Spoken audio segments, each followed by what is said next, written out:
Certo autor de novelas uma vez disse que as pessoas não gostam de ver a realidade. Elas preferem ver algo que fuja, que seja diferente da realidade em que elas vivem. Isso talvez explique os cafés da manhã nas novelas, né? Que são sempre muito diferentes do que a gente está acostumado, do que a grande parte das famílias brasileiras está acostumada.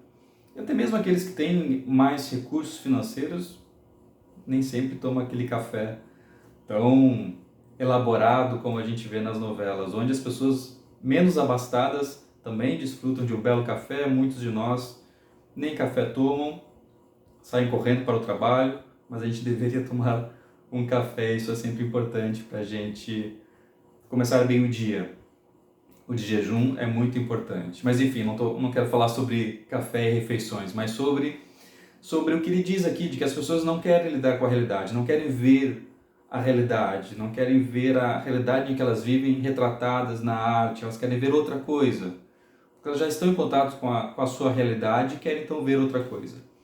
Talvez ele tenha mesmo razão, talvez a gente prefira escapar da realidade em que a gente vive e a gente então saia em busca de ilusões e de fantasias. E quando a gente fala de fantasia e realidade, você já percebeu que a fantasia sempre sai vencedor da realidade, porque na fantasia cabe tudo. A gente pode imaginar as coisas do jeito que a gente quiser.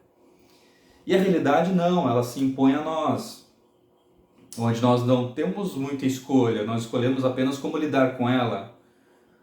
E na fantasia não, nós criamos, nós imaginamos, nós construímos as imagens ao nosso gosto. E a realidade muitas vezes não vem ao nosso gosto, ao contrário, muitas vezes vem contra o nosso contragosto, mas ela está aí e nos chama a enfrentá-la, a encará-la. É interessante como a gente, quando fala de fantasia e realidade, a gente observa os amantes, por exemplo. Os amantes sempre também vencem em relação aos companheiros das pessoas, porque quando alguém arruma um amante ou uma amante, essa pessoa é sempre muito idealizada e ela é também sempre encontrada no seu melhor momento, sempre disponível sexualmente, sempre perfumada, longe dos dilemas cotidianos.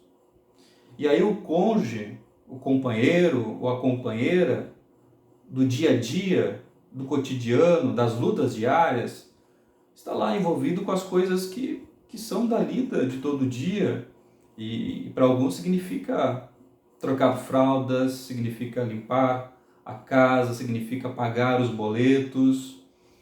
E nos amantes isso não está incluído.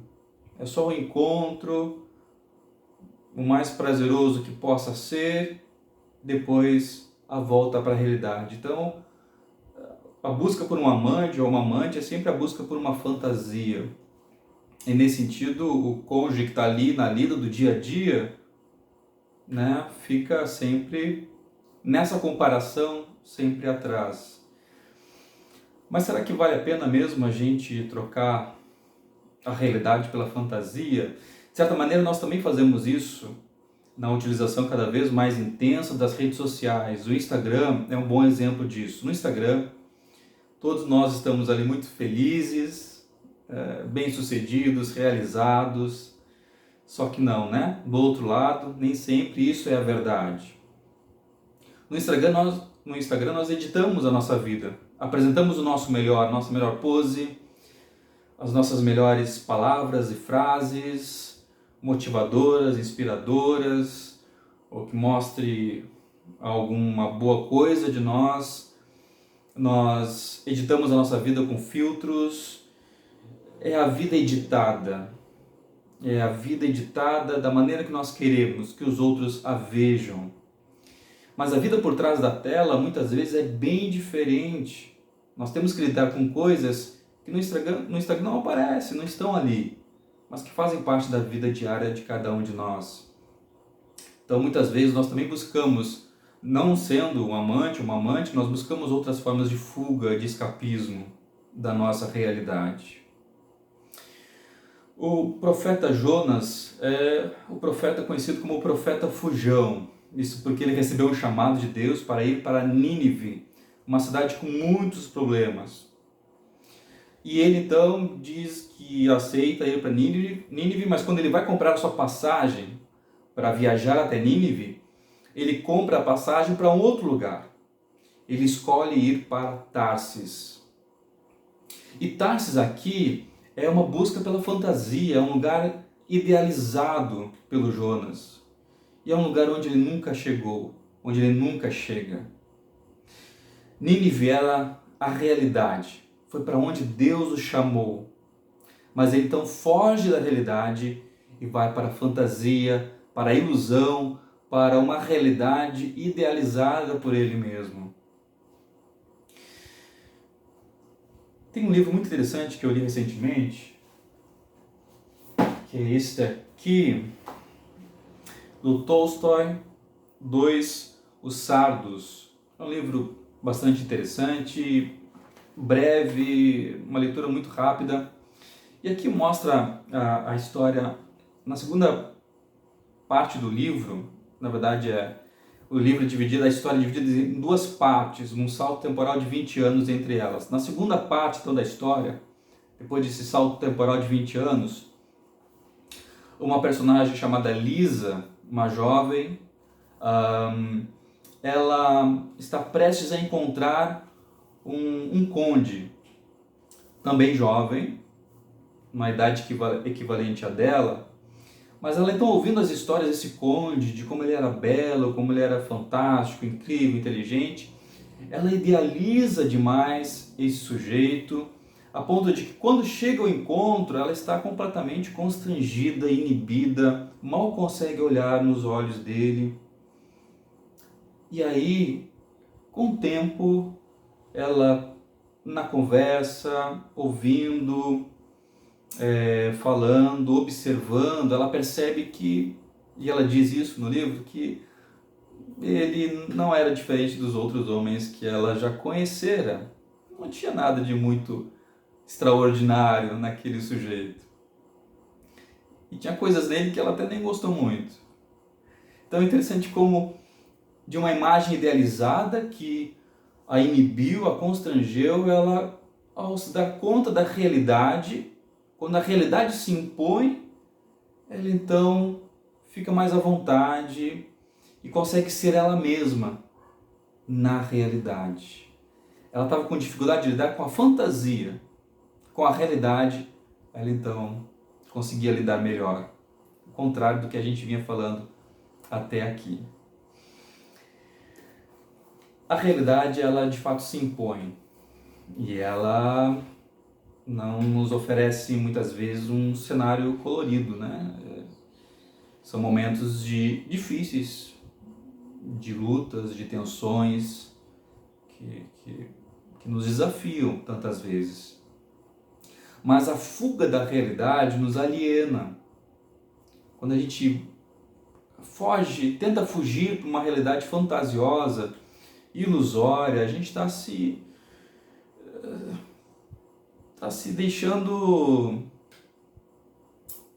ficar ignorante acerca daquilo que é real, alienados daquilo que de fato existe, é e está acontecendo ao redor de nós, mas também em nós.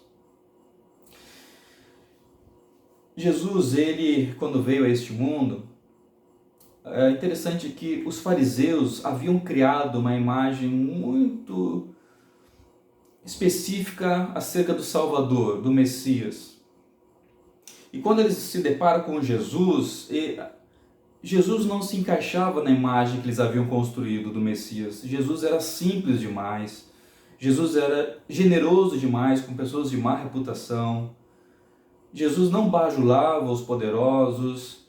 Jesus não liderou nenhuma revolta, nenhum movimento armado contra o Império Romano, nada disso.